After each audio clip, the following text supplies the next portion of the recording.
मुस्कान और साहिल को उम्र कैद, फांसी या बेल। सुप्रीम कोर्ट के वकील ने बताई कानूनी पेचीदगियां। उत्तर प्रदेश के मेरठ में हुए सौरभ राजपूत हत्याकांड ने पूरे देश को हिलाकर रख दिया।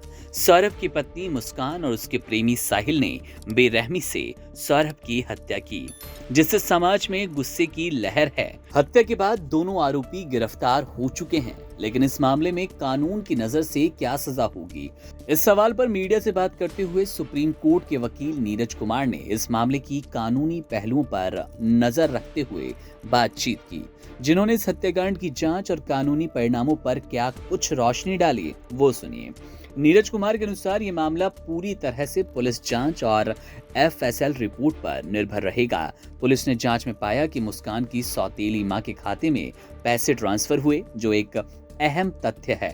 हालांकि इस मामले की एक बड़ी समस्या ये है कि कोई प्रत्यक्षदर्शी गवाह नहीं है। इस कारण ये मामला विशेष रूप से FSL रिपोर्ट पर निर्भर होगा, जिसमें सौरभ के शव को सीमेंट में पैक करने वाले ड्रम के बारे में निष्कर्ष निकाले जाएंगे। ये रिपोर्ट इस मामले की दिशा तय करेगी कि आगे का कानूनी काम कैसे होना है, कार्रवाई कैसे होगी।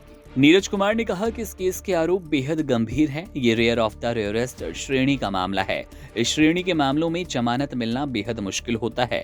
उन्होंने स्पष्ट किया कि जब तक ट्रायल पूरा नहीं होगा, मुस्कान और साहिल को जेल में रहना होगा और उनकी जमानत मिलने की कोई संभावना नहीं।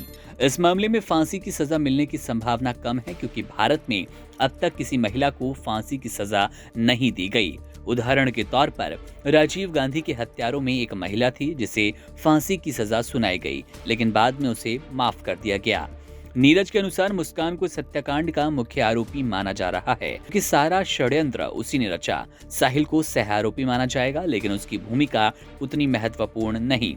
उन्होंने कहा कि भारतीय न्याय व्यवस्था में सजा का निर्धारण किसी व्यक्ति के लिंग, जाति या धर्म के आधार पर नहीं होता, इसीलिए दोनों को समान सजा मिलेगी।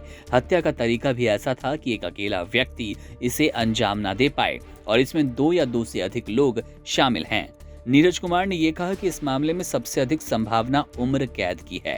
हालांकि ये सब FSL रिपोर्ट और पुलिस की जांच पर निर्भर करेगा। अगर जांच पूरी तरह से सही होती है तो उम्र कैद की सजा हो सकती है, लेकिन अगर रिपोर्ट या जांच में कोई कमी हुई तो जमानत भी मिल जाएगी। इस केस में FSL रिपोर्ट और पुलिस की जांच बेहद महत्वपूर्ण है, क्योंकि कोई भी प्रत्यक्षदर्शी गवाह की अनुपस्थिति में ये दोनों ही चीजें इस हत्याकांड के परिणाम को प्रभावित करने वाली हैं।